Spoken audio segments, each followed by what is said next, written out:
Hello and welcome to Meet Me at the Movies. I'm Noel Manning II. We appreciate you joining us right here on C19 TV. And if you're listening to the radio version, the podcast version of this through WGWG.org, we appreciate that as well. Very happy today to have our guest, Justine Barda from Telescope Films. Hi, how are you, Justine?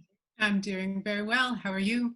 Marvelous. Thanks for taking the time. Hope you're staying safe, and we really appreciate you being with us today. It's my pleasure. Now, you wear many hats. You are a film professor, you are a festival organizer, and you also have developed a platform for international cinema through the internet for anyone who wants to engage in a platform exploring international cinema. So what are other things you want to make sure you share with our audience before we dive into some questions? Well, let's see. Maybe I can just give a brief introduction to the platform. So telescopefilm.com is a resource really for finding international film. We have a database of 450,000 films, which users can search by film title, country, language, genre, director, actor, and we will tell them everything that's out there. If it's available to watch in the US and where, and then they can click through to the streaming service of their choice.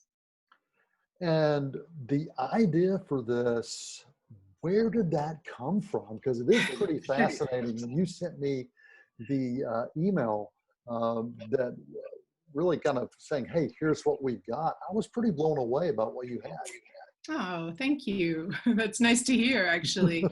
The idea really grew out of my experience as a film festival programmer. You mentioned that before. I've been a programmer with the Seattle International Film Festival now for 12 years, and with other festivals for longer. And I just had the experience of finding these amazing films from around the world, which generally got very little exposure in the US because, as I'm sure you know, like so few international films play in the theater here. Right. And now, thanks to streaming, those films can find a home online, which is great. But at the same time, it's not so great if nobody knows they're there or why they should watch them. Right. And so that's really the problem that we want to try to address with this site, is to connect these films with the people who want to watch them, and then over time to help that audience grow. You are absolutely right about international film and film festivals and how they overlap. 21 years ago, I was involved in helping to co-found the Reel to Reel Film Festival. And we initially started with the idea of a North Carolina film festival, and then we said, okay, let's expand it to the Southeast. And so, but we just kind of opened it up to see what we got. And even that first year, we received international films that we had no expectation of getting. And so from the very first year, it became an international festival when that wasn't even the intent. And it's been amazing over these 2 decades to be able to show these films in a theater and to have audience members come and say, wow, I would have never seen anything like that had I not taken this opportunity. And of course, in the 20 years, we've seen the internet offer even more avenues for that. And your platform, Telescope, connecting all of those things, what kind of work went into that? Because that is absolutely amazing. Because there's a lot of resources there. Sure, that's true. Thankfully, I have to say it's all automated at this point. So basically, we aggregate data from multiple sources, and it's updated every day. And building it was a fair amount of work. I have a technical partner, and together it took us a couple of years. But now it really sort of it runs on its own. So what is it that you think makes this platform important for for audiences and important for cultures and important for societies, especially in this digital landscape where we all are interconnected now? Sure. Well, our mission really is to get more Americans watching international film, and we want to do that in part by making it as easy as possible. And some of the inspiration for the site grew out of our own experiences, our own difficulties. Perhaps you've had the same experience as a professor yourself of finding films, searching platform by platform, especially if the films are smaller, more esoteric.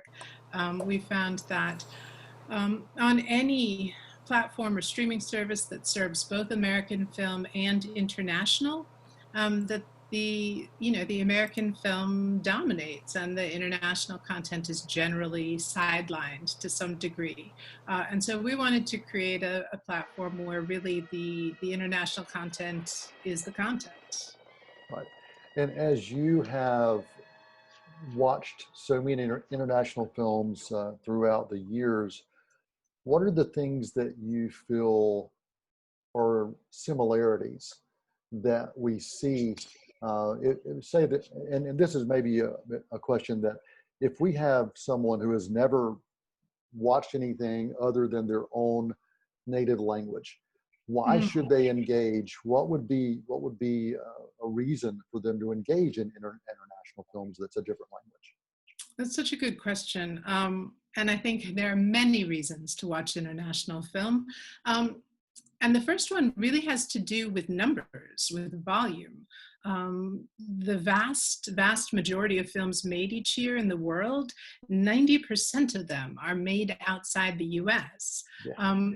And I think it's easy to lose sight of that because of how Hollywood dominates our domestic landscape. That number generally comes as a surprise to a lot of people. And then I would say, like, in addition to the sheer volume of film made outside the US, of course, many of the best films made each year are made in other parts of the world. And I remember several years ago, you might remember this as well, A.O. Scott wrote this really lovely article called A Golden Age of Foreign Films, Mostly Unseen, which is all about how there are these fantastic films coming out of countries around the world to which Americans are largely oblivious. But anyone who cares about cinema should know about them, and we want to help that happen. So why do you think American audiences in particular are so reluctant to engage in films outside of our language comfort zone?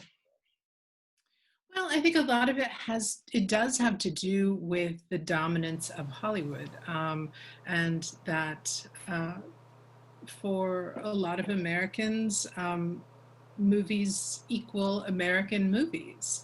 But the problem of that, of course, is that if if movies are sort of one of the main ways that we learn about the world around us, and if the only world that you see on screen is your own, it really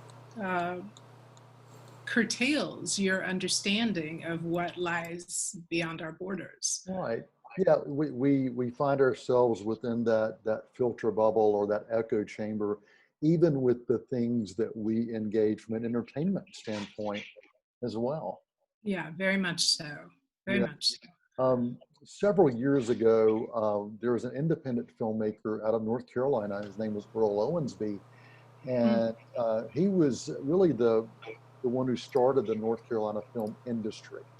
Ah, And he decided to do films his way. He had no experience in filmmaking. He was a industrial tool salesman. He was a businessman. interesting. And he watched a film called Walking Tall, which was shot in Tennessee, Mm. outside of the Hollywood structure, and or outside of the Hollywood studio structure. And he realized, hey, if this could happen in Tennessee, North Carolina is a state away. And so Sure.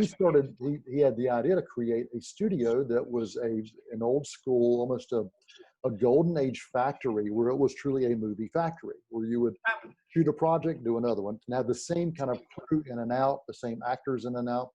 And so that was his desire to do that. And initially he was wanting to do films that they showed in North Carolina. That's great. But what he discovered is someone purchased the international rights to his first film. He didn't really know what that meant. And so he sold those international rights. And then when the books came back, he realized that this film had been shown in 50 other countries and they were dubbed in different languages, but using his film. And he said, whoa, okay. He discovered the international market and Oh, people that's wanted to see fascinating. that. And Yeah. so, he was, I'm saying all that to say that, now even Hollywood, especially in the past 15 years, have realized, okay, the international market is even more important than the domestic market when they make their money. And most of the money made for Hollywood films happens internationally, which is Sure. really fascinating. Yeah, I mean, Hollywood, when I talk about the dominance of Hollywood in the US, of course, like Hollywood is dominant in many, many places around the globe. And unfortunately, that relationship largely goes one way, that the US is a major exporter of culture and cinema in particular, and we don't get a lot back. And as we've talked about, now Americans actually have access to more international film than ever before because it's online, and we just need to take advantage of that. Absolutely.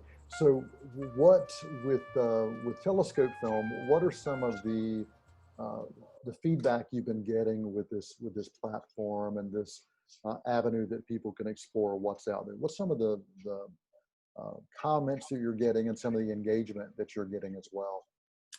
Well, I have to say it's very exciting and rewarding to hear from people who discover the site and kind of can't believe that it exists, precisely because international film has been marginalized to such a degree in the US, and because there's really nothing else like it. This is the only site in the US dedicated entirely to international content, and specifically to helping people find that content. In addition to the search functionality that I talked about earlier, we also offer a couple of different kinds of curation, because we know that so many of these films are completely unknown to American audiences when they first become available. And so, for example, we have a curatorial brand called Telescope Recommends, which just is a way for us to designate some of the films that we especially admire and love. And then we also have a spotlight, which is a selection of films based around a particular theme. It changes every week. It's on our homepage, and we post about it on social media. And that's really just intended as another avenue for people who might not know a lot about international film to find their way into the site, find something that interests them. Okay, excellent, awesome. Well, we appreciate you joining us right here on Meet Me at the Movies. You are spending time with us through either C19 TV or C19.tv or WGWG.org, and very happy to have as our guest would you say that you are the founder? I am indeed the founder.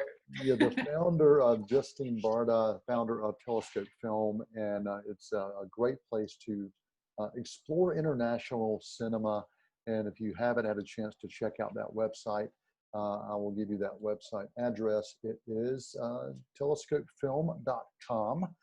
Hang around after this quick intermission. We're going to come back and talk to Justine about international cinema and how it is breaking grounds all across the board, not just through online, but in theaters as well. Hang around after this quick intermission right here on C19 TV's Meet Me at the Movies. Welcome back to Meet Me at the Movies. I am Noel T. Manning II. Very happy to have you joining us. And we know you have a lot to do with your time, but if you're taking the time to spend with us, thank you. I always want to make sure that I share that with anybody who takes the time to spend with us, whether that's through radio or TV. And we're also thankful to have from Seattle a wonderful guest. I've really enjoyed spending some time talking to Justine Barda. Thank you for being here. It's my pleasure. Thank you so much for your interest in the site. It's really been wonderful. And the site is telescopefilm.com if you're interested in international cinema and a way to explore so many different cultures and languages. And during the break, you and I were talking about some new things that are starting to happen that maybe weren't the original intent, microsites and some other cultures that are interested in, and cultures and countries interested in what you're offering. Yeah, so we launched last year at the Berlin International Film Festival, and we were immediately approached by a few different countries who wanted to basically who wanted to license our technology in order to build their own version of Telescope. And so we thought about that for a little while, and eventually we thought, well, why don't we give them a presence of their own on our site? And so that's what we've been doing. This year, we've really been focused on building partnerships with countries that want to access an American audience, to build their American audience. And so, for example, we have a microsite for German film, which is telescopefilm.com/German films for anybody who loves German film. Yeah. And then we're also doing a partnership with the Cultural Services of the French Embassy in the US, which during this time of quarantine was interested in promoting a selection of French cinema each week. And so that is at telescopefilm.com/French streams. It's 5 great French films based on a theme. And as I mentioned to you during the break, next week, we're participating in the Cannes virtual market. I'm not sure how that's going to go. An adventure. And we're going to launch a 3rd microsite, and this one's for Arab film. Wow. Wow. So where do you see telescope film expanding in years to come? Do you have any thoughts, any ideas, or do you even know? Well, we definitely have we have a lot of ideas, which we'll have to see how things go. But we think about the possibility of our own platform. We think about trying to do something with distribution.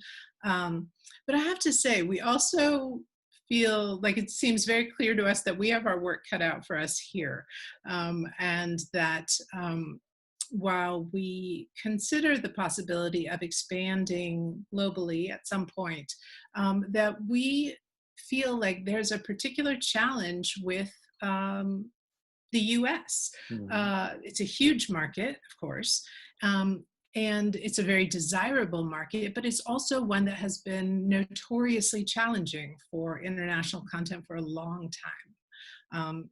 And so we want to try to change that. Yeah. Well, we've seen in mainstream Hollywood, there are very few opportunities for international cinema, or there have been until recent years, very few opportunities to explore international cinema. It's really been the art house theaters that you got a chance to do it, or through festivals, as we talked about in the first half of the show. But the past few years, you've really starting to see American audiences embrace international foreign language films in ways I have not seen done before. A couple of years ago with Alfonso Cuarón's Roma, I was able to go to New York for the premiere screening for that in the US, and with a Q&A, I was just kind of blown away by that, and also amazed that audiences embraced it like it did. He Sure. received the best director, best foreign language film at that time before they Sure. changed the name of it. And then, Right. of course, Parasite this year, The Game. Yeah, And, absolutely. and what I have continued to discover about watching international films or foreign language films is the subtitles don't matter to me. Mm, The universal themes that play throughout these films can speak to so many different cultures and so many different audiences if people will give it a chance. That's what I have continued to learn throughout these years in watching international cinema. And I've tried and tried and tried to get some people to take a look, and some are like, no, if it doesn't, I don't want to read. I don't want to have to read. I'm like, wait a minute. right. When you're watching a movie, you've got a phone in front of you and you're reading as you're watching a movie. Excellent point. Yeah. I know. I have to say, we were also thrilled by how well Parasite did during the awards season, and particularly thrilled with director Bong Joon-ho's speech at the Golden Globes, where he said explicitly, right, once, addressing American audiences, once you overcome the 1-inch tall barrier of subtitles, you will be introduced to so many more amazing movies. And it's true. And so, I mean, I couldn't agree more with you. I think in some ways I feel like that aversion to subtitles is like we've heard about it for so long that it's kind of taken on a life of its own. But the fact is, as you say, we read text on screen all the time now. And so I feel like it has become normalized almost without our realizing it. And so, yeah, so I think some of those people who have in their minds like, oh, I don't want to read, like they might want to give it another try and see how natural it has become. The only other thing I'd say about that is that some of the platforms are paying attention to at least the stated aversion to subtitles, and they're offering dubbing. Right. And that's not, I have to say, it's not my personal preference, Yeah. but there's also, there is an exploration happening on how to make dubbing, which is really a technology that hasn't changed or didn't change much for a long time and wasn't so great to begin with, to how to make it better. I know that Netflix is particularly interested in that. And so, people who really can't stand the subtitles have other options. Yeah, and I'm like you. I would prefer to see it and hear it in its native tongue, and then read the subtitles. But I grew up. Probably my first introduction to international cinema were kung fu films. Oh yeah, The foreign language kung fu films where they were always dubbed, and of sure. course there were even you would even see parodies of these films where you would see people talking and then all of a sudden the mouse wouldn't match up. And Sure. so that was my first introduction to foreign language films. Mm, But it was done through the dubbing. And you're right, Netflix has really started doing some interesting things, but I prefer, let me read the subtitles. I want to hear that foreign tongue, or at least the foreign tongue for me. yeah. Um, why do you think there has been such a dramatic change, especially in the past 3 to 5 years, for the acceptance of international cinema here in the United States? I mean, that's a great question. I would certainly say it's been a long time coming. But at the same time, like it's never made intuitive sense to me that in a country where nearly everyone uh, has come from somewhere else, that we would be so completely uninterested in the rest of the world. Like that doesn't make sense to me at all. And I think that that's especially true now when I remember reading, I think it was last year, that the foreign-born population in the US currently is the highest share of the population that it's been since the early 20th century. I was really struck by that. I had no idea. And so I think, that our demographics are changing. Yeah, they are. They are absolutely. So, from a standpoint of our digital society, and we all live within this digital society, Mm. what would you think is the greatest benefit we have now for exploring international cinema, and where do we think that may expand beyond where we are now? Well, I have to say that as um, we've been witnessing for some time now the gradual and very lamentable, regrettable decline in theater going. And of course, this has been sort of, taken a dramatic new turn in the past few months with the closure of the theaters. But the fact is that many, even medium-sized cities don't have art house theaters, Mhm. right? And so they may not have access to especially international content, but also other kinds of art house and independent content anywhere but online.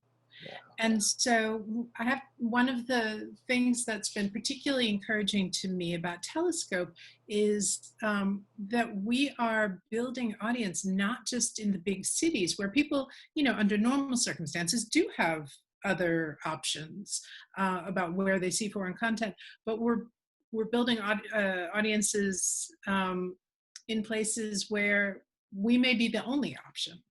Online may be the only option in small towns, in small cities, in rural areas. Um, it's exciting.